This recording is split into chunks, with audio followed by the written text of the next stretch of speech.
বেসরকারি মেডিকেল কলেজের ছাত্রীকে গণধর্ষণের অভিযোগ, ক্যাম্পাসের বাইরে দুষ্কৃতীদের অত্যাচারের শিকার হন ডাক্তারি পড়ুয়া।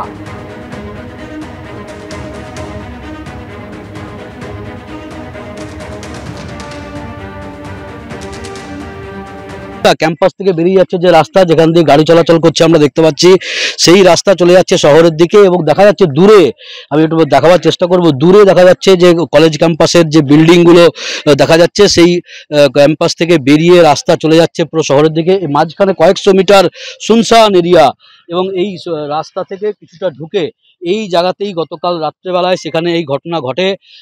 একজন ছাত্রী এবং একজন ছাত্র তারা এসে এই জায়গাতে তারা খাবার খাওয়ার পর এই জায়গায় গল্প করতে আসে এবং সেখানেই বহিরাগত যুবকরা তাদেরকে ঘিরে ধরে এবং এইখানটাতেই এই ঘটনাটা ঘটেছে। সেই বিষয় নিয়ে তোলপাড় এই দুর্গাপুরের বেসরকারি মেডিকেল কলেজ যা দ্বিতীয় বর্ষের ছাত্রী যে নির্যাতনের শিকার হয় এবং এইখানটাতে এই জায়গাতেই বহিরাগতরা তাদেরকে পথ আটকায় বলে স্থানীয় সূত্রে এবং পুলিশ সূত্রে যেটা দাবি করা হচ্ছে। কলেজ ক্যাম্পাসের বাইরে কয়েকশো মিটার দূরে ঠিক এই জায়গায় ঘটনা ঘটেছে এবং এতটা দূরে দোকানপাট ছাড়িয়ে তারা কি করতে এসেছিল, সেই সহপাঠী তার কি ভূমিকা ছিল, তার সাথে কতজন বহিরাগত যারা ছিল তারা ঠিক কি আচরণ করেছিল, কে মোবাইল ফোন কেড়ে নিয়েছিল এবং কোন জায়গায় রাস্তা থেকে টেনে তাদেরকে নিয়ে আসা হয়েছিল, গোটা বিষয়টি তদন্ত করে দেখছে আসানসোল দুর্গাপুর কমিশনারেটের পুলিশ এবং নিউ টাউনশিপ থানার পুলিশ। এই ঘটনায় কারা কারা যুক্ত রয়েছে, কার কি ভূমিকা ছিল, ঠিক কতজন নির্যাতন করেছে ওই ছাত্রীর উপর, সমস্ত খতিয়ে দেখে কিন্তু তদন্ত শুরু হয়েছে, এমনটাই জানিয়েছে আসানসোল দুর্গাপুর পুলিশ কমিশনারেটের ডিসি অভিষেক গুপ্তা।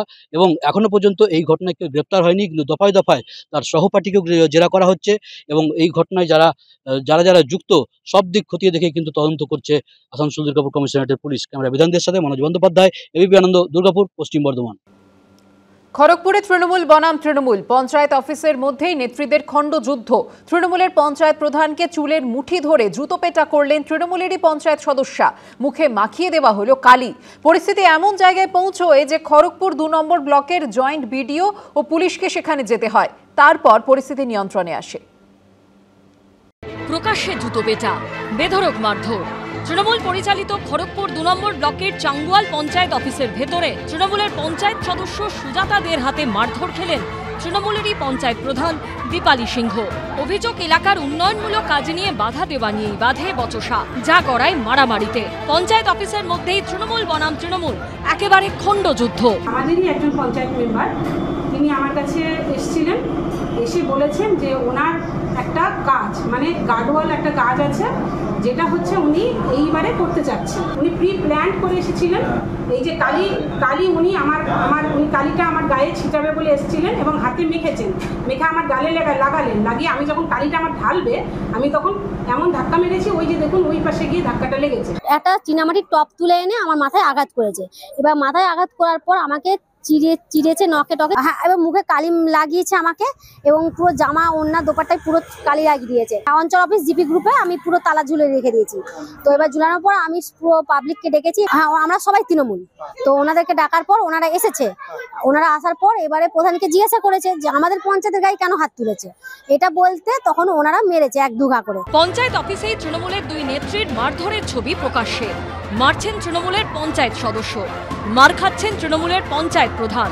যদিও তৃণমূলের পঞ্চায়েত প্রধানের দাবি, এর নেপথ্যে নাকি রয়েছে বিজেপি। জানি এখানে বিজেপি এর পেছনে রয়েছে এবং আমার যে বিরোধী দলনেত্রী সেখানেই বসেছিলেন, তাদেরই প্ররোচনায় এবং তারা প্রি প্ল্যান করে এসেছিলেন। ওদের নিজেদের মধ্যেই উত্তেজনা হচ্ছে, ওদের গোষ্ঠীদ্বন্দ্ব হচ্ছে, তো নিজেদের সমস্যা নিজেরা না মিটাতে পারলে তখন কি করছে, তখন বিজেপিকে টানছে। হ্যাঁ, ওইটা পুরো মিথ্যা কথা। যখন ওরা নিজেদের মধ্যে পাচ্ছেন না, নিজেদের ঘরে আগুন লেগেছে, তো সেই আগুন নিভাতে না পেরে সেটাকে টার্গেট করছে বিজেপি, এরা প্ররোচনা দিচ্ছে, তার জন্য হচ্ছে। খবর পেয়ে খড়গপুর 2 নম্বর ব্লকের জয়েন্ট বিডিও দীপঙ্কর রায় ও খড়গপুর লোকাল থানার পুলিশ পৌঁছয়। এরপর স্বাভাবিক হয় পরিস্থিতি। বিশ্বজিৎ দাসের রিপোর্ট, এবিপি আনন্দ, পশ্চিম মেদিনীপুর। বৃহস্পতিবার এ রাজ্যের মুখ্য নির্বাচনী আধিকারিকের বিরুদ্ধে বিস্ফোরক অভিযোগ তুলেছিলেন মুখ্যমন্ত্রী।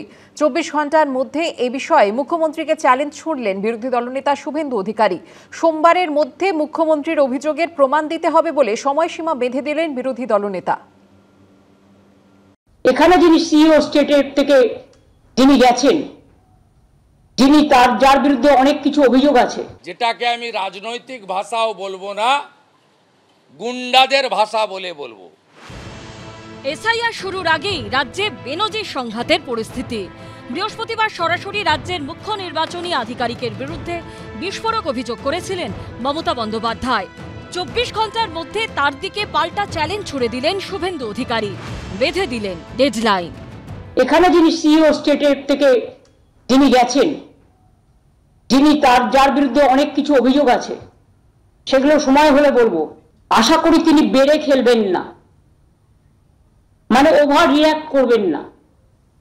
তিনি বড্ড বেশি অফিসারদের থ্রেট করছেন, যিনি নিজে নানা অভিযোগে দুর্নীতিগ্রস্ত। মনোজ আগরওয়ালের বিরুদ্ধে আপনার কাছে কি তথ্য আছে? আপনি যদি সোমবারের মধ্যে মনোজ আগরওয়াল মহোদয়ের দুর্নীতি প্রকাশ করতে না পারেন, আপনাকে সোমবার বিকেল 5টা অবধি টাইম দিয়ে গেলাম। প্রমাণ দিতে হবে আপনাকে। প্রমাণ না দিলে দেওয়ালির পরে কয়েক হাজার লোক নিয়ে আসবো। পাল্টা শুভেন্দু অধিকারীকে জবাব দিয়েছে তৃণমূল, যদিও তারপরও নিজের আক্রমণে অনড় বিরোধী দলনেতা।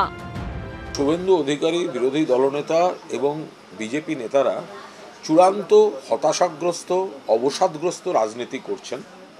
তারা এক একটা নির্বাচন এলে এক এক রকম হুমকি দেন। একবার দেন দিল্লির নির্বাচন কমিশন ভোট করবে, এবার দেখব। করেছে, ওরা হেরেছে। সেন্ট্রাল ফোর্স দিয়ে ভোট করাবো, করিয়েছে, হেরেছে। এবার ভোটার লিস্টটাকে কারচুপি করার নানা চেষ্টা, এগুলো করতে গিয়ে ওদের যে এখন জাতক্রোধ হয়ে গেছে, ওদের সব চক্রান্তগুলো ফাঁস হয়ে গেছে। সেই কারণে এই ধরনের আচরণ করে বেড়াচ্ছে। করে থাকলে কি দুর্নীতি, তার প্রমাণ কি?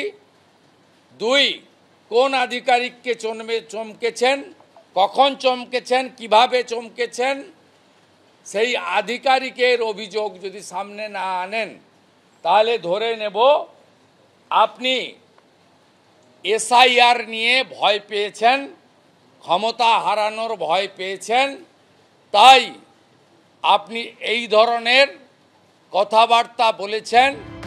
সূত্রের খবর, আগামী সপ্তাহ থেকেই পশ্চিমবঙ্গে শুরু হয়ে যাবে এসআইআর। 3 মাসের মধ্যে শেষ হবে গোটা প্রক্রিয়া। এসআইআর শেষ হবার 3 মাস পর হবে বিধানসভা নির্বাচন। রুমা পাল ও আশাবুল হোসেনের রিপোর্ট, এবিপি আনন্দ, কলকাতা। রাজ্যের সব টোটোকে অস্থায়ী এনরোলমেন্ট নম্বর দিয়ে রেজিস্ট্রেশনের সিদ্ধান্ত নিল পরিবহন দফতর। কিউআর কোড দেওয়া স্টিকার লাগানো হবে সব টোটোর গায়ে। চিহ্নিতকরণের কাজ শেষ হওয়ার পর টোটো চলার রাস্তা বেছে দেওয়া হবে বলে জানিয়েছেন পরিবহন মন্ত্রী স্নেহাশিস চক্রবর্তী। পুলিশ, পরিবহন দফতর এবং ইউনিয়ন মিলে 13ই অক্টোবর থেকে 13ই নভেম্বরের ডেডলাইনের মধ্যে চিহ্নিতকরণ প্রক্রিয়া শেষ করবে বলে জানানো হয়েছে। অনলাইনের পাশাপাশি কিছু সরকারি সহায়তা কেন্দ্র থেকেও করা যাবে প্রক্রিয়াটি। 30শে নভেম্বরের মধ্যে নাম রেজিস্ট্রেশন করানো বাধ্যতামূলক। যারা করবেন না তাদের টোটো রাস্তায় চলতে দেওয়া হবে না বলে জানিয়েছে পরিবহন দফতর। রাজ্য সরকারকে অন্ধকারে রেখে ভবিষ্যতে আর কোনো লোকাল ভেন্ডার বা ম্যানুফ্যাকচারিং কোম্পানি টোটো তৈরি বা বিক্রি করতে পারবে না বলে জানিয়েছেন পরিবহন মন্ত্রী।